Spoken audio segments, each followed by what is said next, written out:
My name's David Kiriakou and I'm the head instructor of Hydro Close Combat Self-Protection. I'm also a certified Sifu for Jeet Kune Do concepts. What I'm going to be going through today is basically restraint and control techniques, also the disarming of weapons and many other things that can help you in your security training and your security job itself. The techniques that I'm going to demonstrate today are none of my inventions. They are highly efficient tactical assault and tactical control movements that are used by military and police units around the world.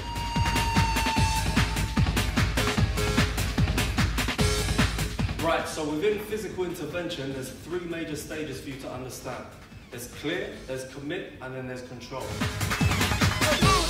Now, some of the biggest problems with using physical intervention is the fact that while you're actually carrying out the techniques and the tactics, the other people can actually be striking you, be picking up weapons on the way. So we have to effectively know how to deter between the physical intervention and actually protecting yourself. So you have to have a good understanding. It should be a big responsibility for you as a door supervisor to understand the difference between restraint and control for physical intervention and the self-defense law itself. Never put yourself in danger unnecessarily, and make sure that you're not at the same time endangering the person that you're doing the physical intervention on. So we must use very, very highly efficient, highly effective, proven techniques to carry out our duty successfully, and it will allow us to also be more efficient at our job and more confident in doing so. A large section of my students come to me specifically for doorman type techniques and tactics that we will use, that they will functionally use on the doors in nightclubs and pubs around the country. Now, this particular come along is for the purpose of, like, at the moment this guy is not being too disruptive, but he needs to leave the building. So at the moment, I'm going to have my hand in here, stopping his arm, round the bicep area, taking any power out of any strike or any grab he's going to try and do to me.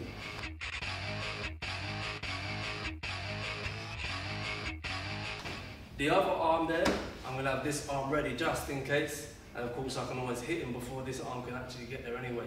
So from this position, I'm going to attempt to walk him out. Now, the moment I feel a flinch, any flinch at all, I control the elbow. This is very important. Magic people, voodoo people. I need to control this elbow, which starts off the technique. At the moment, I'm making like an L shape with my feet and his.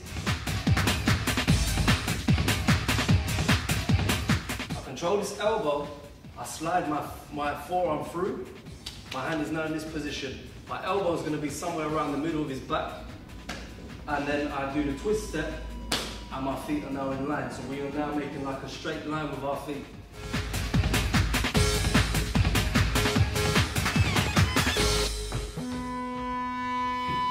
The voodoo, hoodoo, what you don't dare do, people. On average, a door team ranges between 2 to 50 personnel, depending on the size of the site that you're working on. Without a doubt, even if you're working as a two-man group in a public house on a quiet night, you're going to be sufficiently outnumbered, and those numbers can play against you if you're not controlling the people correctly in the first place. That's why we must make complete use of the correct techniques, and you must practice these techniques. If you're going to use them efficiently, you must practice them in real time, not just quietly and slowly, as we may have to demonstrate for you to understand the techniques. I use these in real time, and I know that I can pull them off on anybody. Alright, this next one is another come along, and this is just a one-man application. And basically, it's via the wrist. I mean, whatever comes here, whatever the way the hands are up, my main thing, I'm going to trap this wrist. I'm going to come inside, knock him off balance slightly, bring this wrist up, apply pressure down, and walk him out.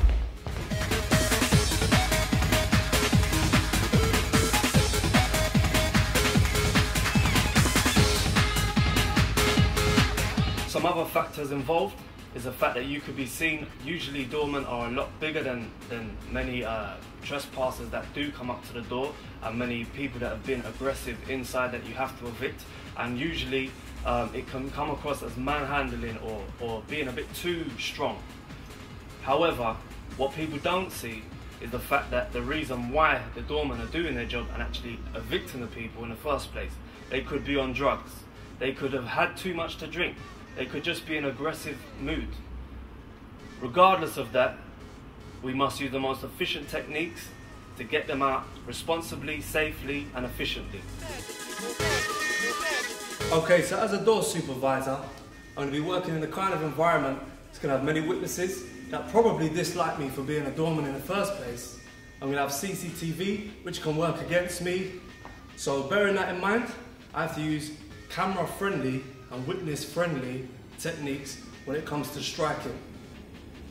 Some very basic ones that I can show you that you can't really mess up are the palm heel strike, using the heel of the palm of the hand and the edge of the hand.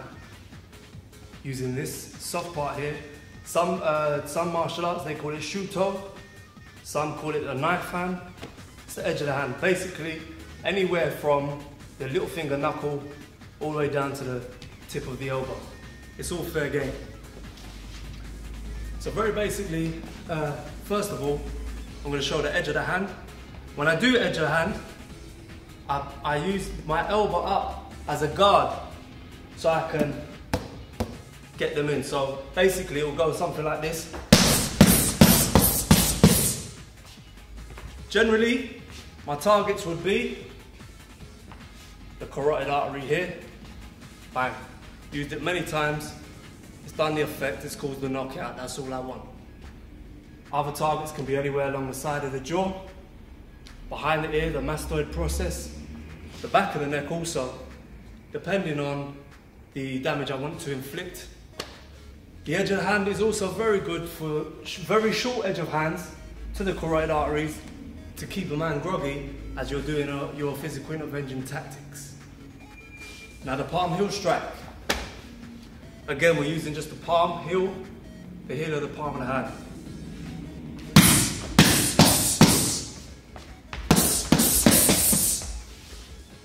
And basically, if I'm going to do those, it requires no accuracy whatsoever. You can throw these out, it's not a problem. Now, bang, I catch him on the side of the jaw, I catch him on the front by the nose, I catch him anywhere, doesn't matter. A variation of the palm heel strike, it's called a tiger claw. Now, the difference is, when I put my palm heel strike in, I don't use my fingertips, not the fingernails, the fingertips, to go into the nooks and crannies of the person's face.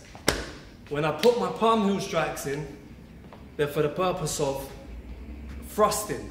I want to be everywhere where he is at all times after a thrust, which is a palm heel strike or a tiger claw. So basically, boom, I've connected. I'm then going to push through. I can put another one in. When I'm there, look what's open. Edge of the hand, bang. That, in 99% of cases, job done. That's if they're being quite violent. On the other hand, like I said earlier, edge of the hand, just short edge of the hands to make my man groggy so I can go into my different physical intervention techniques.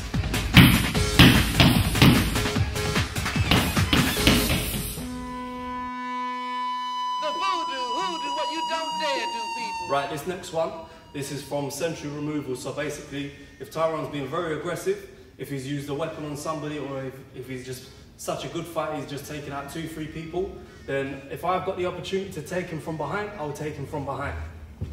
I'll demonstrate that this way. First thing I'm going to do, I'm going to come in like a rugby tackle with my shoulder. I'm going to come on the back of the knees here to create this motion, taking the balance out of him straight away. At the same time, boom, I'm going to catch hold of the front of his ankles and literally just catch him that way. I can give him a shot there in the groin area. If he's been that violent, I can stomp his ankle joint.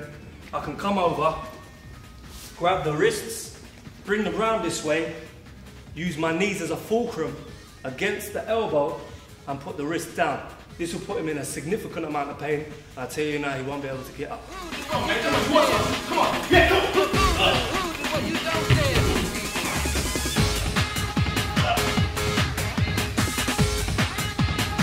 Okay, this next one, we're going to use this inside part here, the web of your hand, and it's going to fit right nicely in this area here, just between the top lip and the nostril area. And this is what we call hog nose. You'll see why right now. Again, if it's from behind, I can bring my web of my hand right there underneath the nostril there, as we demonstrated, and very simply, look at that, it goes down with such ease. It's unbelievable. Yeah, maybe one more time. So I just put it there, tip it, and he's going down. From there, you can go into arm locks, anything, wrist locks, whatever you want to go into.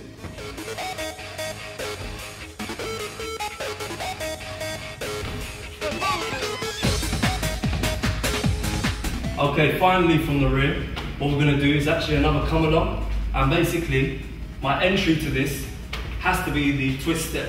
So I'm going to twist step in, boom, going to knock him round about the small of the back area, which bounces him, exposing the throat area. I'll then stick my forearm into his throat. From this position I could go into Japanese strangle, sleeper hold. However, I want to keep this hand available for crowd control. So what I will do is I'll actually come in, boom. The option's there to do that. The option's there to do a half Nelson at the same time. But I will start this way, hyperextend the elbow on my hip and start to carry out this way. Anybody in the way? Hey, hey, hey, move back. Keep your distance. I can go straight back into anything I want. Now these techniques, none of them are my inventions. They are highly efficient, highly effective, tried and tested battlegrounds, and tried and tested on the streets of some of the most harshest environments around the world. They have been used for many, many years, and they have been proven to be the best stuff available.